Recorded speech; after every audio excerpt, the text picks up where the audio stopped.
Hey, Steve Magnante here at High Octane Classics in Auburn, Massachusetts with another high octane walk around. This time a jet black or tuxedo black, technically 1970 Chevelle SS396. Now there's been a lot of interest in the world of muscle cars, originality versus modification. And this is what we might call a resto mod, a combination of restoration and modification. But what I love about this one is the modifications are all in the right direction toward better performance all the way around. Before we get into that stuff though, let's first look at the mighty SS396, 1967 or 66, 67, 68, 69, 70, 71, 72. You get an SS396, this one here of course being 1970. And something new for 1970 was the cowl induction hood. Not seen in 69 or before. The beauty of the cowl induction hood is how it takes advantage of a pressure area here at the base of the windshield to force air into the engine by way of two doors that then feed the 4-barrel carburetor mounted on top of that 396 engine. Now there was also an SS454 in 1970. Now the thing of it is, from 1966 through 68, you can tell an SS396 by the VIN. You want to see a 138 in the first three spots. But for 69 and beyond, the 138 went away. So you can't really tell if it's really an SS or not unless you have this. This is the original bill of sale to this car. Sold by Mel Burnell Chevrolet, East Hold Ave, Pomona, California, not too far from the Pomona Fairgrounds, the drag racing Winter Nationals, but we can see Malibu Coupe. It says your SS396 at the very bottom, and it was a cash deal, and the car was $3,757.28. Now we know this is from this car. We look at the VIN, and we can see the last three, 8318, that's the VIN, 208318, and then we go here, and we see, 208318 on the VIN right here. 8318. So that build sheet and this car have been together since it was sold in Pomona, California. That's a great thing because it speaks to the fact it's pretty much rust-free. But then again, that was then, this is now. We're going to take a peek under the hood and see how things have changed.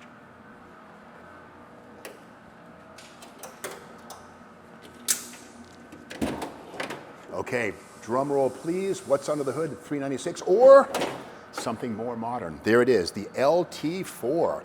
Now you got to remember the SS396 had 350 horsepower, about 415 foot-pounds of torque. Well, that was then. This supercharged 6.2 liter Chevrolet Crate engine makes 600 horsepower and 600 foot-pounds of torque.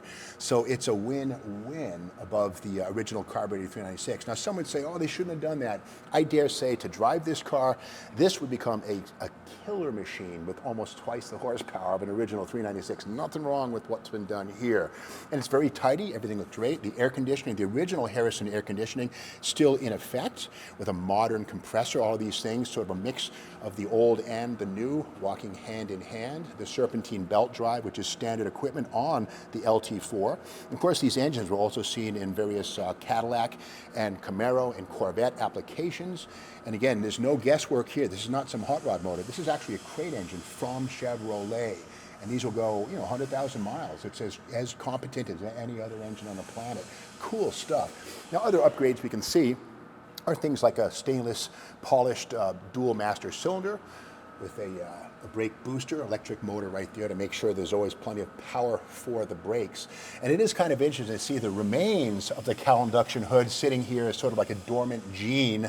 The carburetor, of course, would have been under here, but again, no harm done with this upgrade here. But there's lots more beyond what's under the hood on this resto mod.